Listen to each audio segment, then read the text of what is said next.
Naabot na ng Estados Unidos ang 31.4 trillion US dollars o 1.7 quadrillion pesos na limit sa pag-utang ng federal government na tinatawag na debt ceiling araw ng Huwebes, January 19, 2023. Bunsod ito ng ilang dekadang pagbabawas ng buwis at pagtaas naman sa gastusin ng pamahalaan. Sa isang liham ni US Treasury Secretary Janet Yellen sa Kongreso, magdudulot ng matinding pinsala sa ekonomiya ng bansa ang pagkabigong matugunan ang mga obligasyon ng pamahalaan. Kaya hiling nito sa Kongreso, itaas o suspindihin ang limitasyon ng pag-utang sa tamang oras at paraan.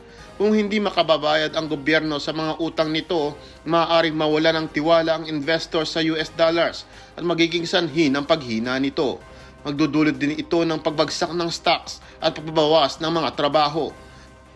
Bilang pansamantalang tugon naman sa krisis, sinimulan na ng Treasury Department ang paggamit ito ng tinatawag na extraordinary measures upang matiyak na patuloy na makabayad ang gobyerno sa mga bayarin nito.